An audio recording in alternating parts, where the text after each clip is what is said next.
वो जो सेव था अमर रहने वाला, वो सेव ले जाकर वो लड़की क्या करती है, भर्तरी को दे देती है कि ये सेव है, ये आप खा लो, और इस सेव के खाने के बाद में ये जो भी सेव खाएगा उसकी उम्र लंबी हो जाएगी, अमर रहेगा वो। भर्तरी उस सेव को ले लेते हैं, और भर्तरी सोचते हैं कि अपन अकेले जीवित रहकर क्या करेंगे, अपने जीवित रहने से क्या होगा, अपनी रानी है उसको ये सेव दे देते हैं, रानी यदि ये खा लेगी तो वो अमर रहेगी और हमेशा ब्यूटीफुल रहेगी। तो वो क्या करते हैं, भरतरी अपनी उस सेव को दे देते हैं अपनी रानी पिंगला को। रानी पिंगला किसी दूसरे दरबारी सेनापति से प्रेम करती थी। रानी पिंगला क्या करती है, उस सेव को उसको दे देती है कि ये तुम खा लो, इससे अमर रहोगे तुम। और वो दरबारी था, वो किसी और से प्रेम करता था। वो सेव इस प्रकार से, वो दरबारी किसी और को वो अपनी एक प्रकार से गर्लफ्रेंड को दे देता है, हाँ, कि ये सेव खा लो तुम अमर रहोगे, ठीक है। उसके बाद में ये कहा जाता है कि जिस लड़की को वो दोबारा सेव मिलता है, वो लड़की दोबारा लाकर राजा को दे देती है, और राजा को देख वो बोलती है कि ये सेव खाने से आप अमर रहोगे और आप प्रजा की जो सेवा है ये हमेशा करोगे। जैसे ही वो सेव वापस भर्तरी के पास में आता है, भर्तरी सोचता है कि कुछ नहीं पड़ा मोह माया के अंदर, राजपाट सब कुछ त्याग देता है, और राजपाट त्याग कर जोगी का वेश धारण करके तपस्या करने लग जाता है। उसके बाद में उसने सब कुछ त्याग दिया था, राजपाट है, इसके अलावा अपनी रानी वगैरह सबको त्याग दिया था उसने, और तपस्या करने लग गया था, धूना डाल लिया था उसने, ठीक है। हाँ, सेव का कुछ नहीं हुआ फिर, ठीक है। इसके बाद में देखो यहां पर अपना वाद्य यंत्र लिखो, जंतर वाद्य यंत्र, जंतर वाद्य यंत्र,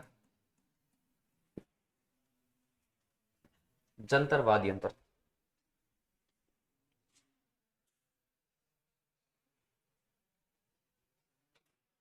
जंतर वाद्य यंत्र, ठीक है। इसमें 6 तार होते हैं जंतर वाद्य यंत्र में, ठीक है। वीणा का प्रारंभिक रूप है, वीणा देखिए सरस्वती माता वाली, ठीक है। वीणा का प्रारंभिक रूप है ये जंतर वाद्य यंत्र, और जंतर वाद्य यंत्र है ये देवनारायण जी के भोपे बजाते, देवनारायण जी हैं, हाँ, गुज्जर जाति के आराध्य देव है देवनारायण जी, ठीक है। आसिंदा भीलवाड़ा के अंदर उनका मुख्य मंदिर बना हुआ है। सेडू कठानी उनकी माता का नाम था, सवाई भोज उनके पिता का नाम था, ठीक है।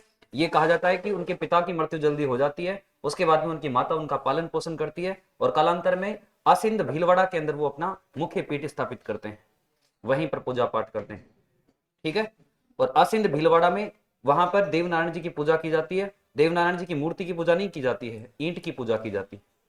किसकी पूजा की जाती है, ईंट की पूजा की जाती है। इसके अलावा नीम के पेड़ को पवित्र मानते हैं गुर्जर जाति के लोग, ठीक है। तो यहां पर ये जंतर वाद्य यंत्र है, ये देवनारायण जी के जो भोपे हैं गुर्जर जाति के लोग हैं, देवनारायण जी की फड़ बांधते समय जंतर वाद्य यंत्र का प्रयोग करते हैं, ठीक है। सबसे पहले इसमें लिखो वीणा का प्रारंभिक रूप है,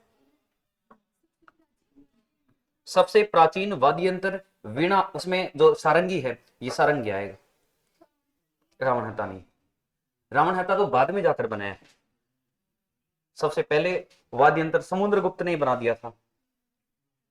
वीणा और जो सारंगी है ये इससे पहले ही बन गए थे रावण हत्ता से, ठीक है। इसमें लिखो यह वीणा का प्रारंभिक रूप है, यह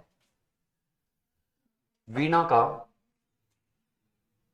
यह वीणा का प्रारंभिक रूप है,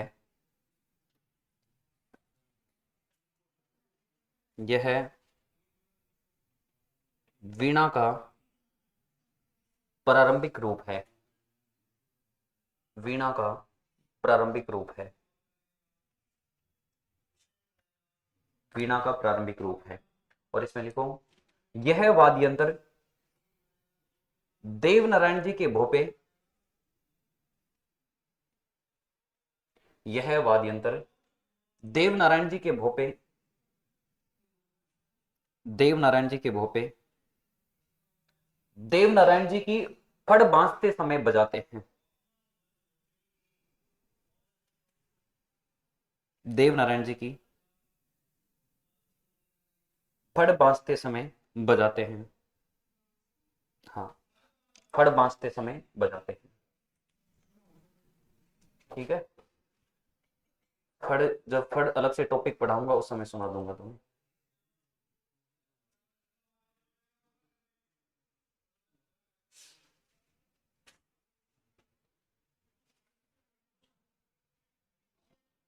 ठीक है, इसमें 6 तार होते हैं। देखो इस वाद्य यंत्र में 6 तार होते हैं, इस वाद्य यंत्र में 6 तार होते हैं, 6 तार होते हैं। अरे सब के सब चला के नहीं दिखाया जाता, ऐसे कोर्स नहीं होगा। पहले ही कितने कितने लंबे लंबे क्लासेस चल रही है तुम्हारी। हाँ झलक दिखा दूंगा ना अभी।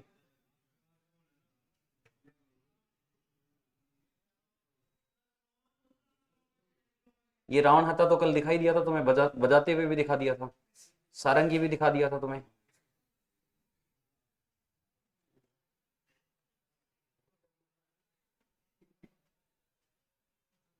ठीक है,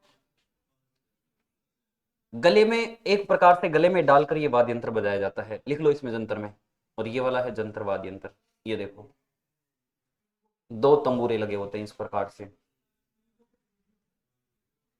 ठीक है, यह है वाद्य यंत्र, गले में लगाकर बजाया जाता है। यह है वाद्य यंत्र, गले में लगाकर बजाया जाता है, गले में लगाकर बजाया जाता है। इसके बाद में आप लिखो एक तारा वाद्य यंत्र, एक तारा वाद्य यंत्र, एक तारा, हाँ एक तारा लिख लो।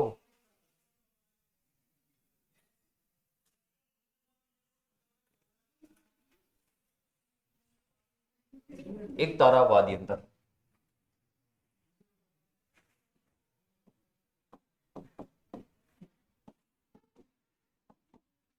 एक तारा वाद्य यंत्र। ठीक है, जिसमें एक तार लगा हुआ है उसको बोलते हैं एक तारा वाद्य यंत्र। ठीक है,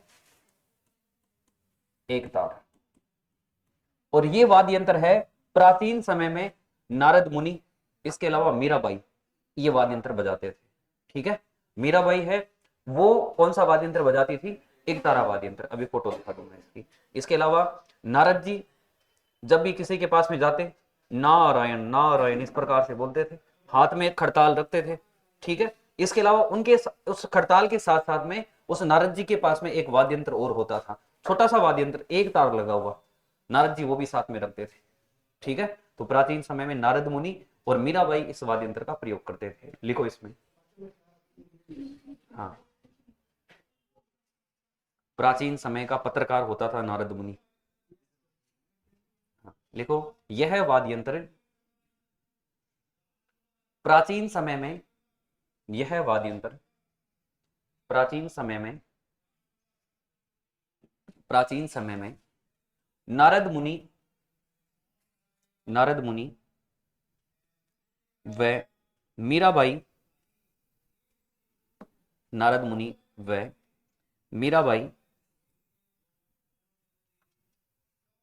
बजाते थे, नारद मुनि व मीराबाई बजाते थे।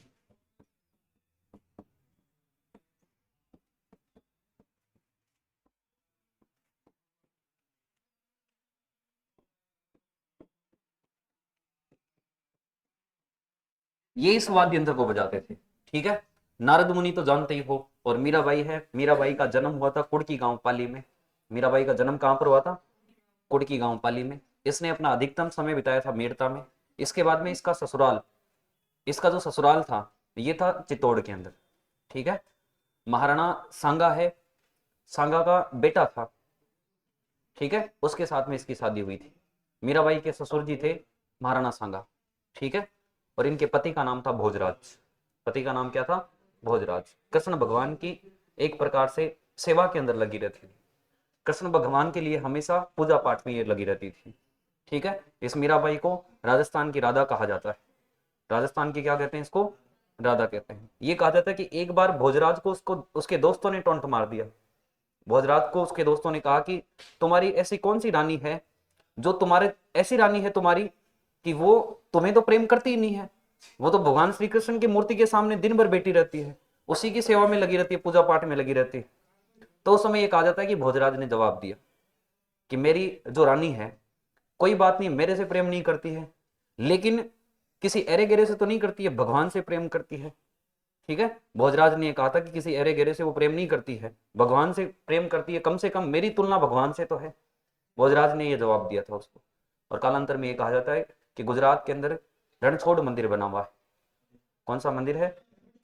उस मंदिर के अंदर वहां पर मूर्ति के अंदर विलीन हो जाती है खुद, और लास्ट में जब विलीन होती है उस समय ये कहा जाता है कि उसका पल्लू रह जाता है बाहर।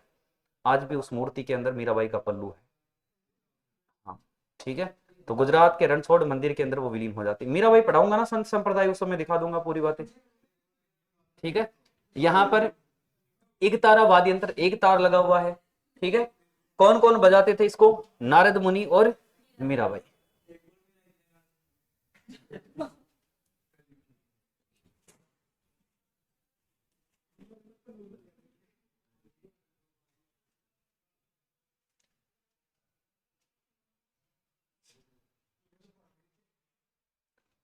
एक तारा मिल जाए तुम्हारा।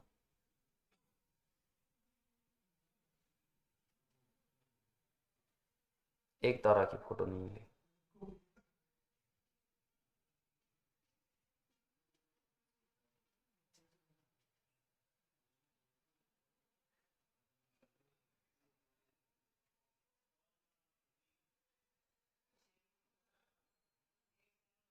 ये देख लो एक तारा, यहां पर खूंटी लगी हुई है, यहां खूंटी लगी हुई है, एक तार इस प्रकार से बंधा हुआ है।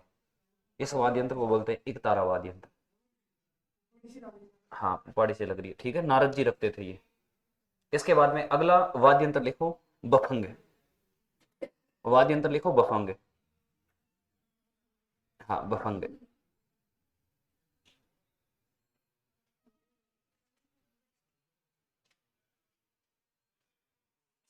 बफंग मेवात के अंदर, अलवर भरतपुर के अंदर मेव मुस्लिम ज्यादा रहते हैं। ठीक है, अलवर भरतपुर में मेव मुस्लिम ज्यादा रहने के कारण अलवर और भरतपुर को संयुक्त रूप से मेवात प्रदेश कहा जाता है। संयुक्त रूप से किस नाम से जानते हैं? मेवात प्रदेश के नाम से। उस प्रदेश के अंदर जो वाद्य यंत्र बजाया जाता है उस वाद्य यंत्र का नाम है बफंग।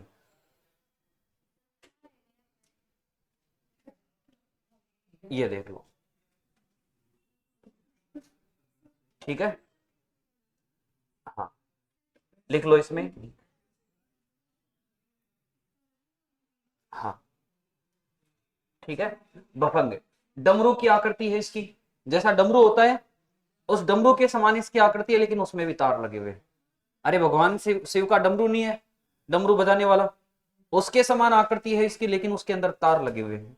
डमरू एक प्रकार से मुख्य रूप से अवनद वाद्य यंत्र है, क्योंकि डमरू के अंदर चमड़ा मंडा होता है दोनों तरफ।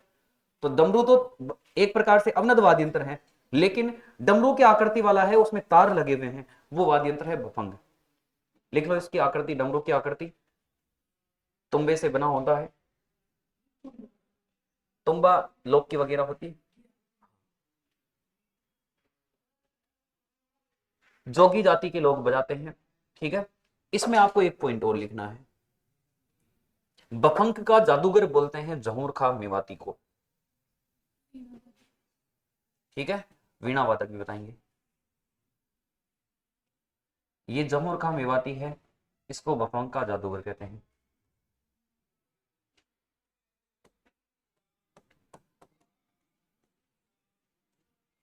जादूगर। ठीक है, राम नारायण है वीणा वादक, लिखवा दूंगा अभी साथ में।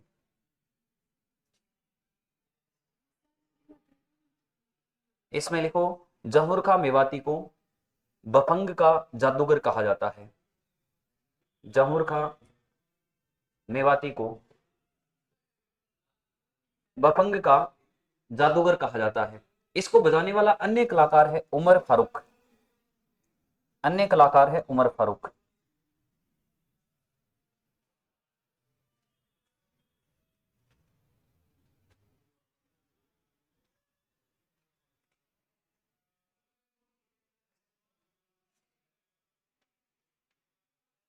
छाप लिया?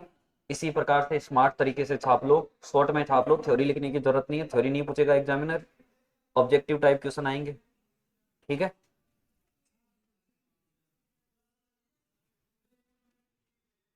ठीक है, अब लिखो रवाज।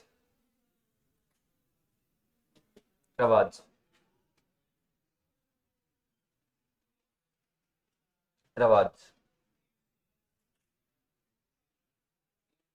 इस रवाज में गज का प्रयोग नहीं किया जाता है, कोई लकड़ी घुमाकर उससे उसको बजाया नहीं जाता है। जैसे वायलिन बजाया जाता है, अरे अंगुली से वायलिन बजाया जाता है, इसी प्रकार से अंगुली के जो नाखून है उससे तारों को, उन नाखूनों को तारों पर घुमाकर धुन निकाली जाती है। ठीक है, तो यहां पर इसमें गज का प्रयोग नहीं होता है, अंगुली के नाखून से इसको बजाया जाता है। कमायचा के समान होता है, एक वाद्य यंत्र और है तत्वाद्य यंत्र कमायचा, उसके समान है इसकी आकृति। 8 इसमें तुरपे हैं और 12 तार हैं।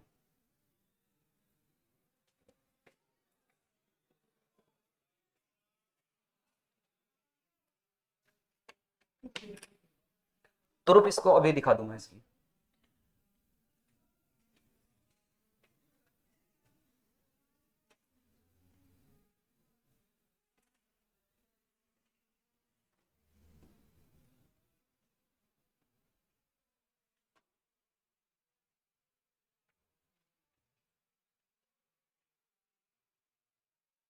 इनके सबके मैंने वीडियो दिखाए थे कल, सबके वीडियो दिखा दिए थे सारे वाद्य यंत्रों के। घर पे दिखाने कैसे जाऊं मैं। ठीक है, बाकी यूट्यूब पर आ जाता है वीडियो, खुद भी देखो, दोस्तों को भी दिखाओ। ठीक है, चैनल को सब्सक्राइबर भी करवाओ। ठीक है, स्टडी राजस्थान 2.0 है, उसको सब्सक्राइब भी करो।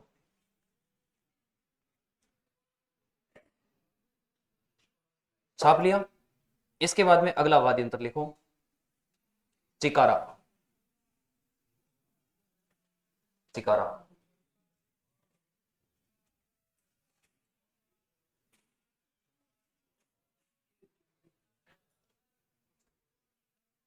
ठीक है। केर, केर सांगरी की सब्जी प्रसिद्ध है मारवाड़ की। केर तो जानते हो, केर किसे कहते हैं, एक झाड़ी होती है कंटीली। हाँ, बोर के समान आकृति के उसके वो लगते हैं, उनको बोलते हैं केर। एक सिरा इसका प्याले के आकार का होता है, छोटी गज इसमें काम में लेते हैं। ठीक है, तारों के ऊपर घुमाने के लिए छोटी गज काम में लेते हैं।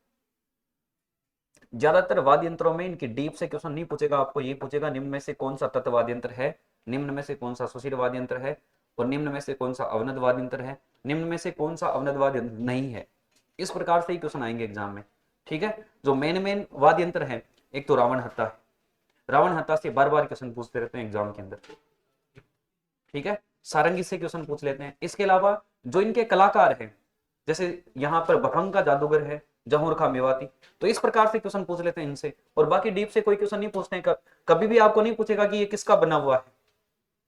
ठीक है, इसके अलावा जो मेन मेन वाद्य यंत्र है, उसके अलावा किसी वाद्य यंत्र में आपको तार भी नहीं पूछेगा कितने तार है। ठीक है, जैसे रावण हत्ता है, सारंगी है, इनके तार के क्वेश्चन पूछ सकते हैं, लेकिन बाकी जितने भी वाद्य यंत्र है उनके तारों से क्वेश्चन नहीं आएंगे कि कितने तार इसमें लगे हुए हैं। छाप लिया। केर होता है जिसको मरुस्थल में फोग भी कहते हैं। ठीक है, इसके लिए तो जो बीकानेर का राजा था राय सिंह, उसने दोहा बोला था कि तू स्वदेशी रूकड़ो, इस केर के लिए बोला था उसने। जब वो महाराष्ट्र गया था तो उसको वहां पर ये केर का पौधा मिल गया। जैसे इस केर के पौधे को देखता है राय सिंह, और इसको देखकर हाथों हाथ, वो आंसू कवि था, हाथों हाथ किसी पर दोहा बना दे उसको बोलते हैं आंसू कवि। तो उसने वहां पर कहा कि तू स्वदेशी रूखड़ो मैं परदेशी लोग, माना अकबर तेड़िया तू क्यों आयो फोग।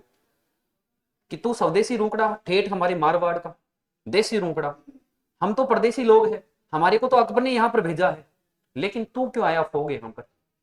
तो यहाँ पर आकर कैसे एक प्रकार से इस भूमि के अंदर यहाँ पर उग गया। ठीक है, तो ये केर के जो पौधा है उसकी लकड़ी से ये बना होता है। इसके बाद में लिखो सुरिंदा। सुरिंदा,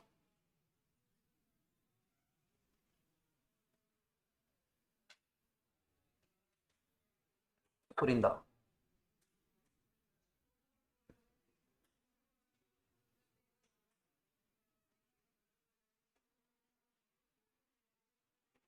जो राजस्थानी गाने बजाए जाते हैं उनमें इसको काम में लेते हैं ज्यादातर। रोहिड़े की लकड़ी का बना होता है, गज पर घुंघरू लगे होते हैं, जैसे रावणाता वाद्य यंत्र की गज पर घुंघरू लगे हुए थे, उसी प्रकार से इसकी भी गज पर घुंघरू लगे होते हैं।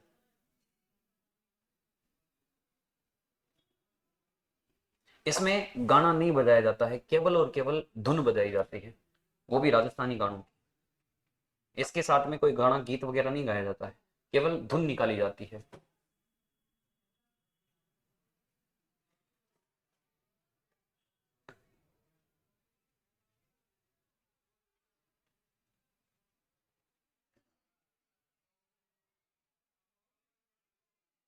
छापिया,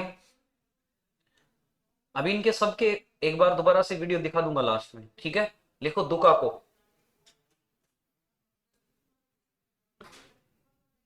इसको पैरों के बीच में, घुटनों के बीच में दबाकर इसको बजाया जाता है। दिवाली पर बजाया जाता है, भील जाति के लोग बजाते हैं, भील जनजाति के लोग हैं वो इसको बजाते हैं, दुका को।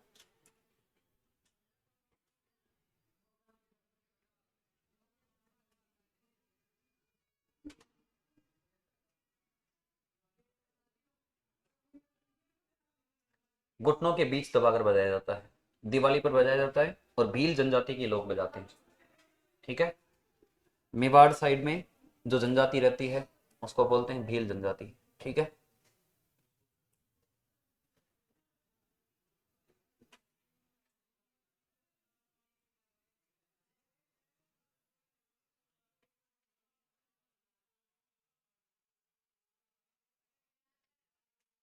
ये वाला एरिया है, इस एरिया को अलग से दिया गया नाम टीएसपी। ये वाला एरिया है नॉन टीएसपी, ट्राइबल बाहुल्य क्षेत्र है, जिसमें जनजातियां रहती है, उस एरिया को बोलते हैं टीएसपी एरिया, ठीक है। राजस्थान में 7-8 जनजातियां हैं मुख्य रूप से। भील जनजाति है, गरासिया जनजाति है, सहरिया जनजाति है, कथोड़ी जनजाति है, ठीक है, डामोर जनजाति है, ठीक है। इस प्रकार से अलग अलग जनजातियां हैं। तो जिसमें ये जनजातियां ज्यादा रहती है जिस क्षेत्र के अंदर, उस क्षेत्र के अंदर उसको टीएसपी एरिया घोषित कर दिया। क्यों घोषित किया? क्योंकि इस क्षेत्र के अंदर यदि टीएसपी एरिया घोषित नहीं करते तो यहाँ के लोग, जो जनजाति वाले लोग हैं, वो तो वैसे ही शिक्षित नहीं है। अरे वो तो वैसे भी शिक्षित नहीं है। यदि पूरा राजस्थान एक ही रहेगा तो यहाँ नौकरी कौन सा लगेगा? शेखावाटी वाला। अरे यहाँ नौकरी कौन लगेगा? शेखावाटी वाला। शेखावाटी शिक्षित क्षेत्र है, एक प्रकार से अपना क्षेत्र है, ये भी शिक्षित क्षेत्र है। और यहाँ पर इस क्षेत्र के अंदर यहाँ के लोगों को तो नौकरी में मौका ही नहीं मिलेगा। इस वजह से 4-5 जिलों को टीएसपी एरिया में घोषित कर दिया, टीएसपी एरिया शामिल कर दिया उसमें। जब भी वैकेंसी आती है, नॉन टीएसपी की अलग आती है, टीएसपी की अलग आती है। टीएसपी में तुम फॉर्म फिल नहीं कर सकते, टीएसपी एरिया के अंदर तुम फॉर्म फिल कभी भी नहीं कर सकते। वहां के लोग, जो जनजातियों के लोग हैं, वही वहां पर फॉर्म फिल कर सकते हैं। या फिर वहां जाओ और वहां की रहने की एक प्रकार से वहां का सर्टिफिकेट बनाओ, मूल निवास बनाओ, तब जाकर वहां पर तुम फॉर्म फिल कर सकते हो, ठीक है। तो ये टीएसपी नॉन टीएसपी एरिया है। यहाँ पर कौन सी जनजाति रहती है? भील जनजाति। भील जनजाति के द्वारा यहाँ पर कौन सा वाद्य यंत्र बजाया जाता है? अरे कौन सा वाद्य यंत्र बजाया जाता है? तुका।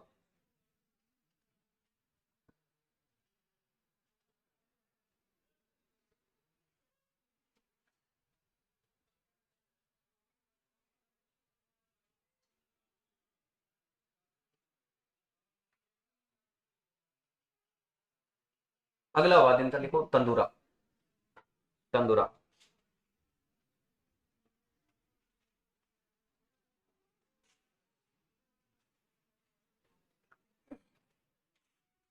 तंदूरा।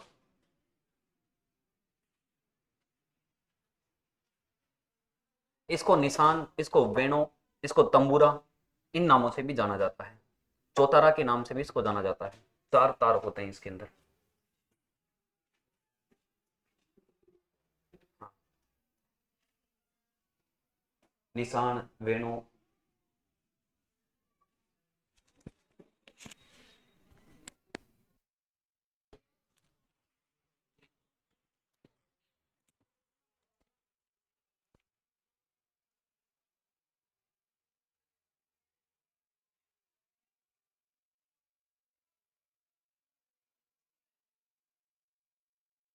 बाएं हाथ में पकड़ के दाएं हाथ से इसको बजाया जाता है, ठीक है। इसको, ये जो मिजराब होता है, मिजराब के समान इसकी आकृति होती है, ठीक है। इसको मिजराब भी कहा जाता है।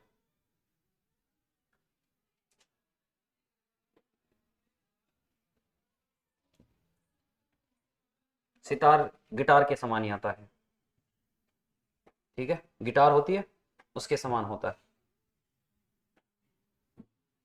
ये चौतारा है, तानपुरा है, सितार है, ये कौन से नृत्य में काम में लेते हैं? नृत्य लिखवाया था मैंने, तेरह ताली नृत्य है। तेरह ताली नृत्य के अंदर इन वाद्य यंत्रों का प्रयोग किया जाता है, जिसमें 13 मंजीरे बांध कर वहां पर डांस किया जाता है, तेरह ताली नृत्य।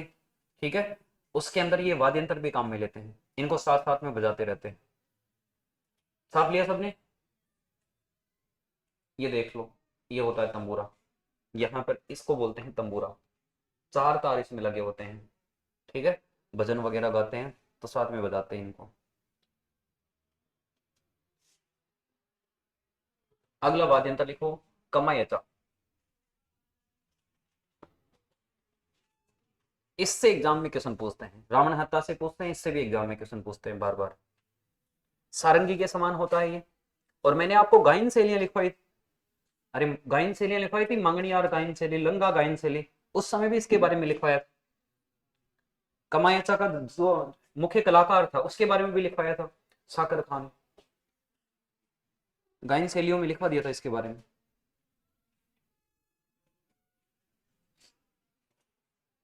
ईरान में बना था इसलिए इसको ईरानी कमायचा के नाम से भी जानते हैं। 17 तार होते हैं इसमें, 3 बकरे की आंख के होते हैं, और 14 तार होते हैं इसमें तांबे के और लोहे के। और इसकी जो गज होती है ऊपर से घुमाकर आवाज निकालने वाली, उसके अंदर जो तार लगा होता है वो उसमें घोड़े की जो पूंछ होती है उसका बाल लगा होता है, घोड़े की पूंछ के बाल को बांध लेते हैं गज के अंदर, और फिर उसको घुमा घुमाकर, उस बाल को घुमाकर तारों के ऊपर फिर आवाज निकाली जाती है, धुन निकाली जाती है। हाँ, आम के पेड़ की जो लकड़ी होती है उससे इसका निर्माण होता है। और सबसे अच्छा बजाने वाला कलाकार साकर खान है, और इतना बेस्ट बजाता है कि राजस्थान के अलग अलग पुरस्कार मिलते हैं, पद्मश्री, पद्म विभूषण। ठीक है, अरे पद्मश्री, पद्म विभूषण, विभूषण है, इस प्रकार के अलग अलग पुरस्कार मिलते हैं। कोई नृत्यकार को मिलता है, कोई गायक कलाकार को मिलता है। तो यहाँ पर ये इस कमायचा वाद्य यंत्र को अच्छा बजाता है साकर खान, इस वजह से इसको पद्मश्री पुरस्कार भी मिला हुआ है।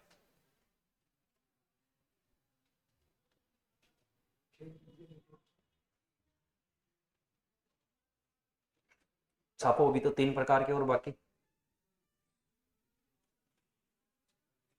फिर नया टॉपिक शुरू करेंगे। क्या पढ़ोगे?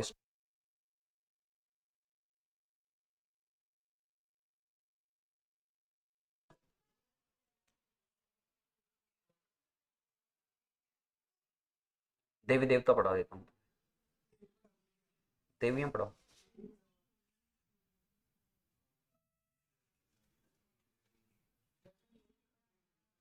हिस्ट्री, हिस्ट्री पढ़ा देंगे, एक बार कल्चर पूरी हो जाए।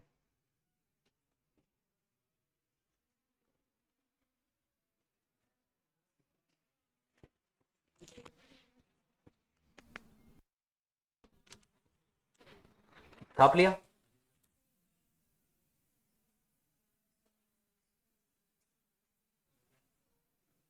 सारंगी तो लिख लिया था आपने, सारंगी लिख लिया था ना सबने? इसके बाद में लिखो अगले वाद्य यंत्र।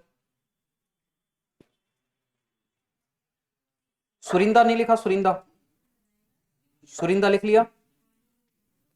वीणा लिख लिया? वीणा, वीणा लिख लिया? वीणा नहीं लिखा, लिखो वीणा।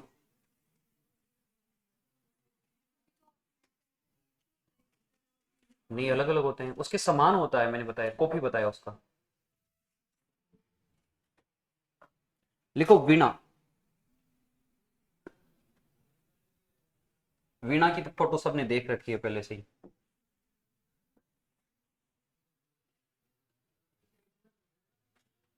वीणा, ठीक है, इसमें लिखो,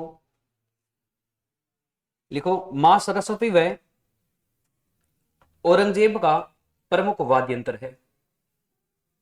मां सरस्वती व औरंगजेब का प्रमुख वाद्य यंत्र है।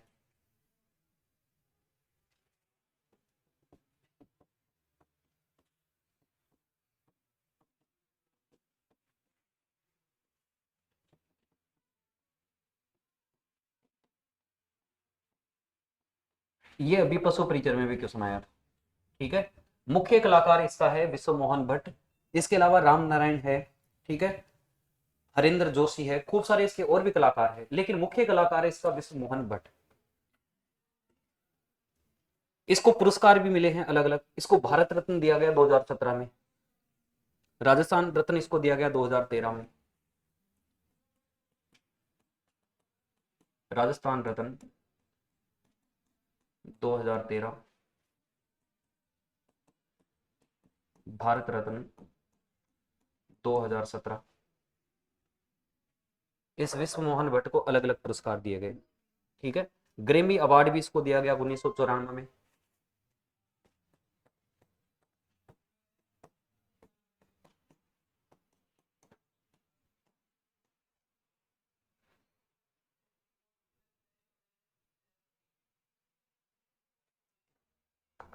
ये विश्व मोहन भट्ट जब वीणा बजाता है तो सबको मोह लेता है, सबके मन को मोह लेता है एक प्रकार से।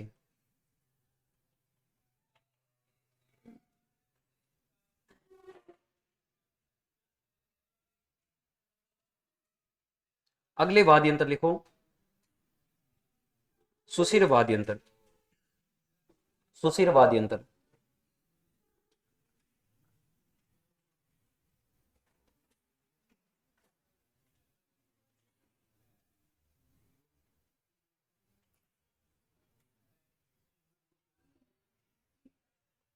सुशिर वाद्य यंत्र,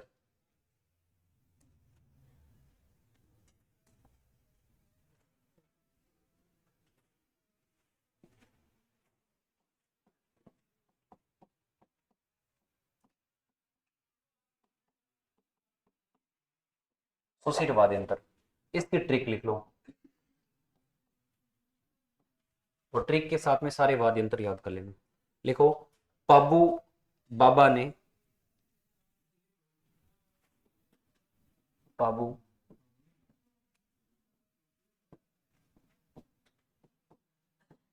बाबा ने मोना व सीता से कहा कि, मोना व सीता से कहा कि अब तुम घर में घुसकर बीन बजाओ।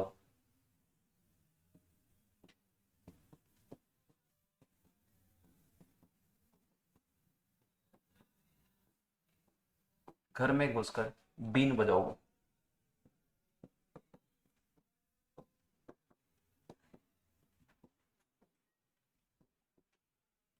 घर में घुसकर बीन बजाओ। सबसे पहला है पावरी,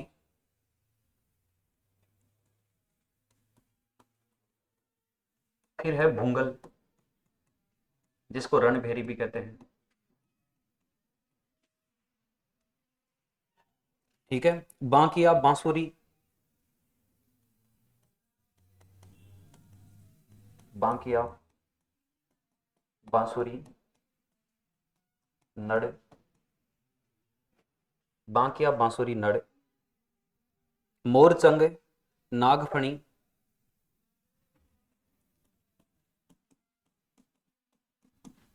मोरचंग नागफणी, मोरचंग नागफणी। फिर है सिंगा, कल दिखाया था ना बांस का बना हुआ था, सिंगा या सिंगी। तारपी सतारा,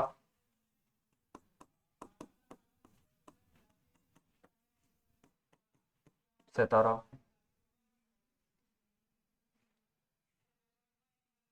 अलगोजा तुरही,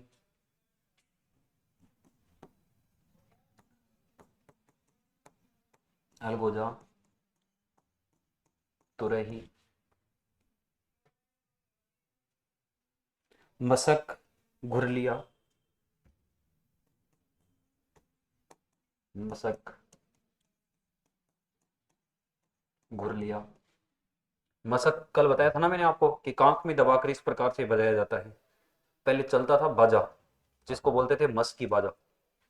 अरे आजकल बैंड बाजा चलता है, पहले मस्की बाजा चलता था, ठीक है, तो उसमें ये मसक बजाया जाता। हाँ आजकल डीजे चल गया। इसके बाद में है शहनाई, करना, बीन, शहनाई, यहां पर है शहनाई,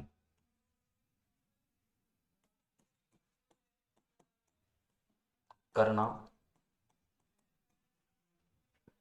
और यहां पर है बीन। नाक को पकड़ने वाली होती है बीन, इसको पुंगी भी कहते हैं।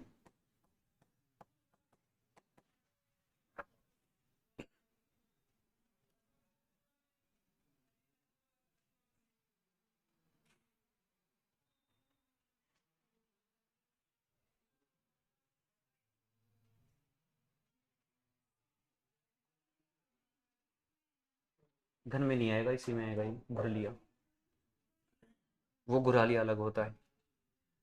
ठीक है, छाप लिया। ट्रिक को एक बार दोबारा पढ़ो।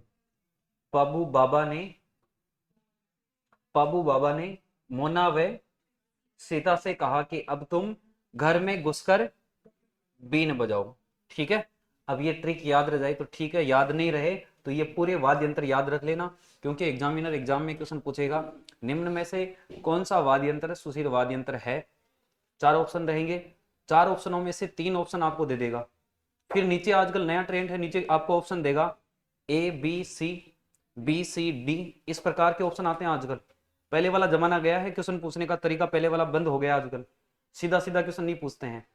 ठीक है, तो आपको एग्जामिनर यही क्वेश्चन पूछेगा कि निम्न में से कौन सा सुशिर वाद्य यंत्र है, निम्न में से कौन सा सुशिर वाद्य यंत्र नहीं है। ठीक है, इस प्रकार से क्वेश्चन आते हैं, तो यहां पर इनको याद करना पड़ेगा। सबसे पहला कौन सा है, इसके बाद में भुंगल को अन्य किस नाम से जानते हैं। जब युद्ध शुरू होता है, रण की शुरुआत होती है, उस समय ये बजाया जाता है।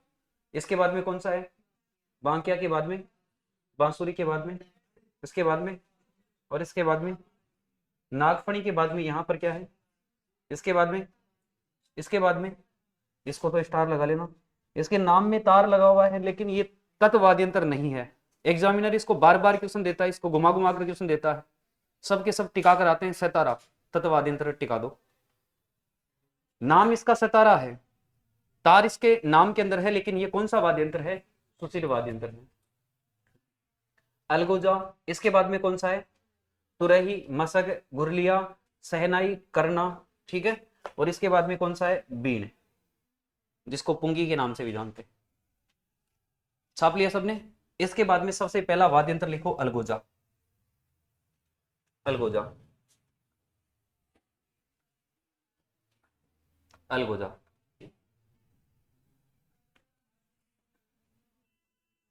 अलगोजा वाद्य यंत्र है, ये राजस्थान का राज्य वाद्य यंत्र है। राजस्थान का जैसे राज्य गीत है, अरे राजस्थान का राज्य गीत कौन सा है, केसरिया बलम। राजस्थान का राज्य नृत्य कौन सा है, घूमर।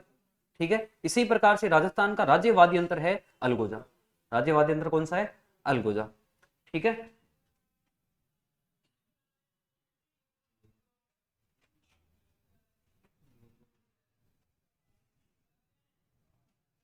नाक से अलगोजा बजाने के लिए फेमस था राम नारायण चौधरी, ये नाक से बजाता था। ठीक है, लिखो, यह राजस्थान का राज्य वाद्य यंत्र है।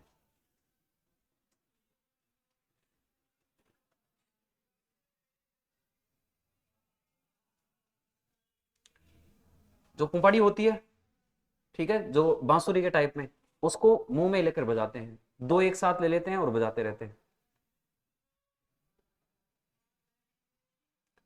भील जनजाति के लोगों के द्वारा, भील और कालबेलिया जनजाति के लोगों के द्वारा यह बजाया जाता है।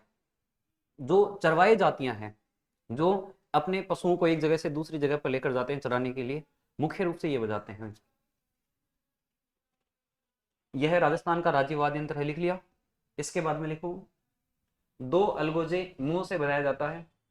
अब उस अलगोजे में जो वो सीटी होती है, उसमें कितने छेद होते हैं, ये याद रखने की कोई जरूरत नहीं है। आप याद रखना यहाँ पर रामनाथ चौधरी, पदमपुरा जयपुर का निवासी है ये।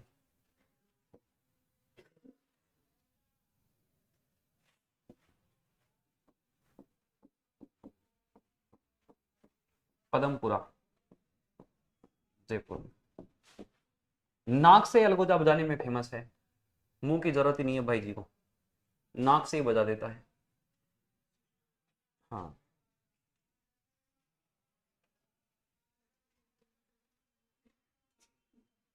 इसमें लिखना रामनाथ चौधरी के अंदर लिखना, नाक से अलगोजा बजाने के लिए प्रसिद्ध है, नाक से अलगोजा बजाने के लिए प्रसिद्ध है, रामनाथ चौधरी इसमें लिखो।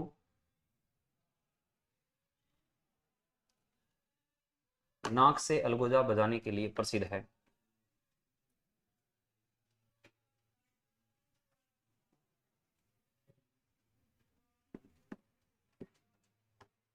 नाक से अलगोजा बजाने के लिए प्रसिद्ध है। ठीक है, अन्य कलाकार लिखो, चांद मोहम्मद, मांगी बाई।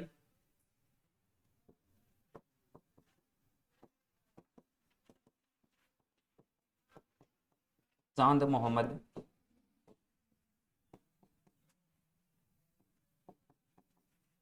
मांगी बाई, ये इसके अन्य कलाकार हैं।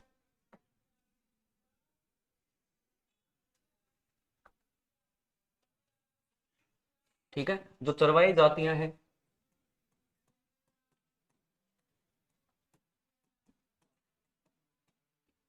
चरवाई जातियों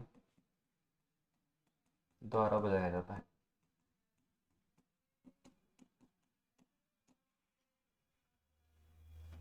चरवाई का मतलब होता है जो अपने पशुओं को एक जगह से दूसरी जगह पर लेकर जाते हैं चराने के लिए, उसको बोलते हैं चरवाई।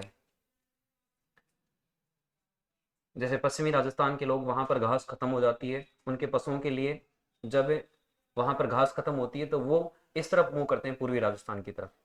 ठीक है, अपनी गायों के टोले लेकर आते हैं, अपनी भेड़ों के टोले इधर लेकर आते हैं, इधर से चरा कर फिर वापस चले जाते हैं, उनको बोलते हैं चरवाई जातियां। ठीक है, इस वाद्य यंत्र को बाड़मेर के अंदर रण फकीरी के नाम से भी जानते हैं। लिखो, इस वाद्य यंत्र को बाड़मेर में रण फकीरी के नाम से जाना जाता है। इस वाद्य यंत्र को बाड़मेर में रण फकीरी कहा जाता है, रण फकीरी कहा जाता है।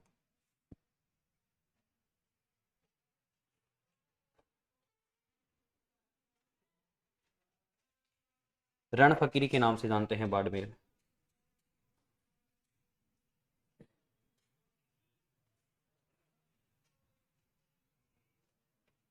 ठीक है, तो राजस्थान का राज्य वाद्य यंत्र कौन सा है, ये क्वेश्चन आता है बार बार एग्जाम के अंदर, क्योंकि राजस्थान का राज्य वाद्य यंत्र है। ठीक है, इसके बाद में देखो, यहां पर मुंह से इसको बजाया जाता है फूंक देकर, और नाक से बजाने में फेमस कौन है, रामनाथ। कहाँ का है ये, पदमपुरा, जयपुर। अन्य कलाकार कौन कौन है इसके, चांद मोहम्मद और मांगी बाई। कौन कौन सी जनजाति के लोग बजाते हैं, इसके अलावा और कौन बजाते हैं इसको, चरवाहे जाती है। ठीक है, बाड़मेर में इसको किस नाम से जानते हैं, रण फकीरी के नाम से जानते हैं। ठीक है, ये देख लो, ये यहां पर रामनाथ चौधरी है, नाक से बजा रहा है। ठीक है, हाँ, ये मुंह से बजा रहा है, दो कुंबाड़ी है, दो बांसुरी एक प्रकार से, दो को साथ में लेकर बजा रहा है। ठीक है, और ये रामनाथ चौधरी है ही पदमपुरा के।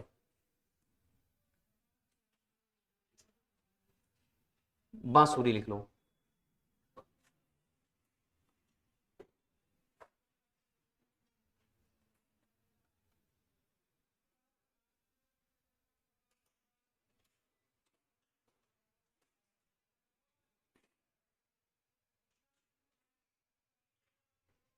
बांसुरी, बांस की जो थोती नली होती है, अरे थोती, उसकी जो एक प्रकार से डाल होती है, छड़ी होती है, उससे ये बजाई जाती है, बनाई जाती है बांसुरी। ठीक है, 7 छेद उस पर लगा देते हैं, उन्हीं के ऊपर फिर हाथ घुमा घुमा कर उनकी धुन निकाली जाती है। ठीक है, अरे जो बांसुरी में छेद होते हैं उनके ऊपर फिर एक पर रखा जाता है, फिर दूसरे पर रखा जाता है, इस प्रकार से उन पे हाथ घुमाकर अंगुली रखकर फिर धुन निकाली जाती है, ये बांसुरी है। ठीक है, हरि प्रकाश सोरसिया है, ये बांसुरी वादक है, प्रसिद्ध बांसुरी वादक है, इसके बारे में लिख लेना पॉइंट लगाकर।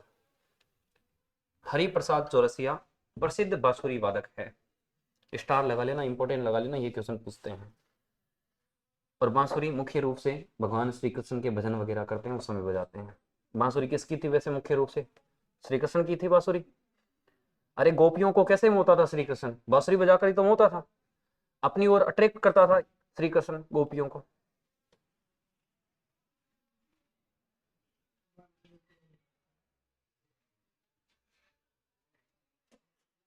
ठीक है, इसके बाद में लिखो सहनाई।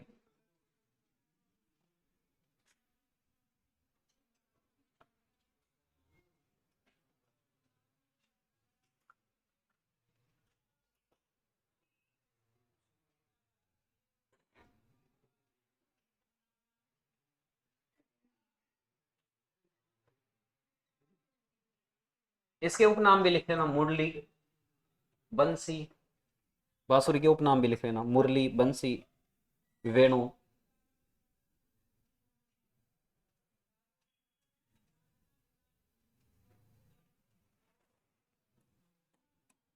मुरली,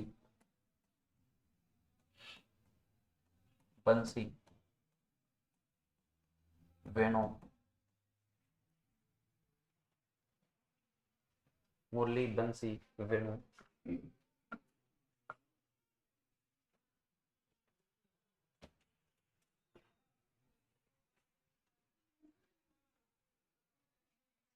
ठीक है, लास्ट में लिख लेना श्री कृष्ण का वाद्य यंत्र है। श्री कृष्ण का वाद्य यंत्र है, श्री कृष्ण का वाद्य यंत्र है।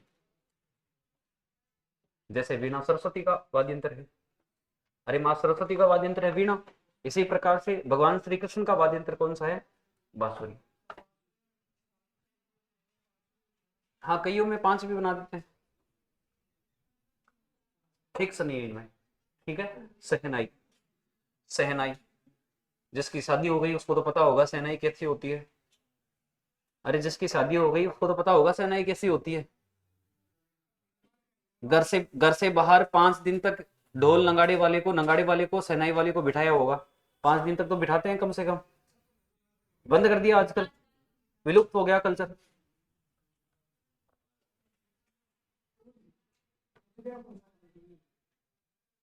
कोई नहीं बताएगा इनमें से,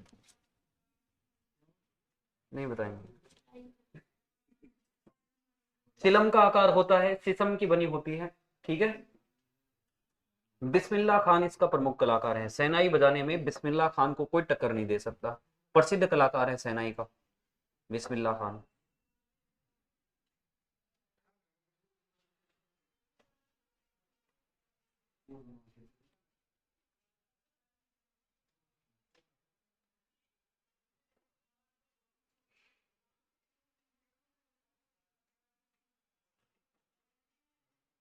छाप लिया?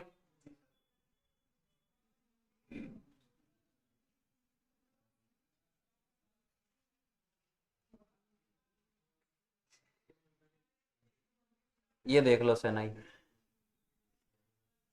ठीक है, हाँ, नगाड़े वाले के पास में ही बैठा रहता है, शहनाई बजाता रहता है। उतार लिया होगा, नहीं उतारा अभी तक? उतार लो।